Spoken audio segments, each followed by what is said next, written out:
तर राज्यात कुठे कुठे पाऊस झालाय आणि काय परिणाम झालाय घेऊया याचा एक आढावा।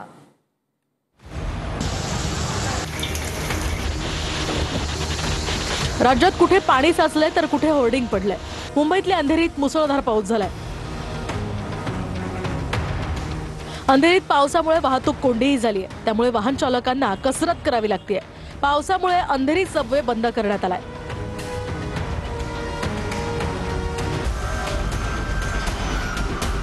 तर तिकडे पुण्यातल्या फुरसुंगीमधील सोसायटीच्या पार्किंगवर असलेलं छत वाऱ्यानं उडून गेलंय।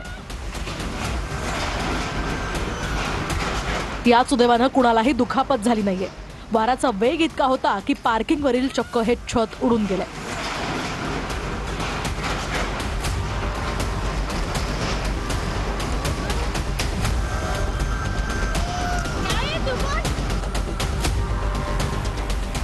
पुण्यात जोरदार वाऱ्यामुळे 3 ठिकाणी होर्डिंग कोसळल्याच्या घटना घडल्यात। सणसवाडीमध्ये होर्डिंग कोसळल्यामुळे 5 ते 6 दुचाकींचं नुकसान झालंय।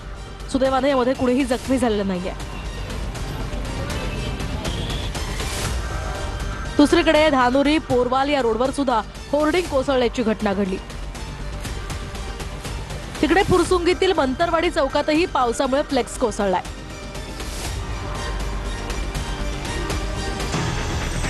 तर पुणे शहरात वादळी वाऱ्यासह जोरदार पाऊस झालाय। पुणे सातारा रोडवर सुद्धा पावसाचं पाणी साचलंय।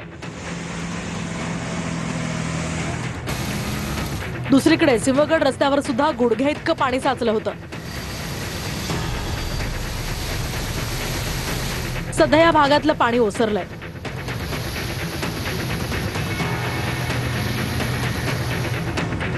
पुणे सातारा मार्गावरील केळवडे या परिसरामध्ये पावसाची अगदी मुसळधार बॅटिंग झाली। राजस्थान हॉटेल समोरचा मुख्य रस्ताही पाण्याखाली गेला होता। मुख्य रस्त्याचं पाणी खाली गेल्यानं यातून मार्ग काढताना वाहन चालकांना मोठी कसरत करावी लागली आहे। पुण्यातील जुन्नरच्या औतूर डिंगोरे उमरज या परिसरातही जोरदार पाऊस झालाय। वादळी वाऱ्यामुळे काही ठिकाणी झाडंही उन्मळून पडली आहेत। पावसामुळे शेतांनाही अक्षरशः तळ्याचं स्वरूप आलं। तर तिकडे जालन्याच्या बदनापूर तालुक्यातल्या मांडवा गावात वादळी वाऱ्यामुळे चक्क लग्नाचा मंडपच उडालाय।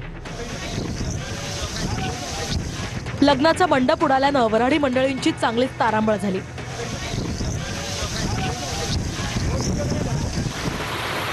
तसंच तुपेवाडी गावात धार्मिक कार्यक्रमाचाही मंडप कोसळलाय। सुदैवानं यामध्ये कोणतीही जीवितहानी झाली नाहीये।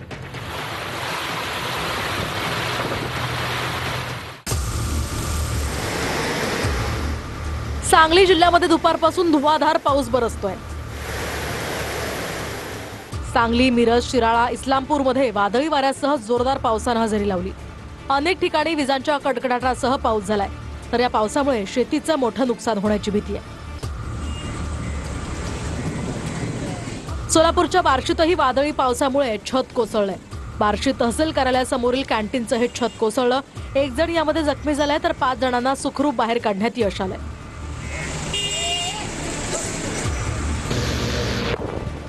सिंधुदुर्ग जिल्ह्याच्या बहुतांश भागामध्ये अवकाळी पावसानं अक्षरशः थैमान घातलंय।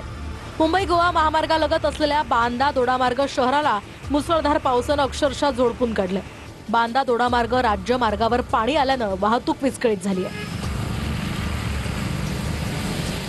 पावसामुळे सातारा कास रस्त्यावर मोबाईल टॉवर कोसळलाय। यवतेश्वर घाटातील पॉवर हाऊस जवळ ही घटना घडली आहे। त्यामध्ये 2 जण जखमी झाल्याची प्राथमिक माहिती आहे। मोबाईल टॉवर दुचाकीवर कोसळल्यामुळे 4 ते 5 दुचाकींचं मोठं नुकसान झालंय। तर कास पठारावर फिरण्यासाठी गेलेले पर्यटक हे यवतेश्वर घाटात अडकून पडले। भिवंडीमध्ये विजांच्या कडकडाटासह मुसळधार पावसाला सुरुवात झाली। अवकाळी पावसानं संपूर्ण भिवंडी शहराची अक्षरशः दैना उडवली। नालेसफाई दरम्यान नाल्यातनं बाहेर काढून ठेवलेला कचरा पुन्हा त्याच नाल्यामध्ये वाहून जाण्याची भीती आता व्यक्त केली जाते।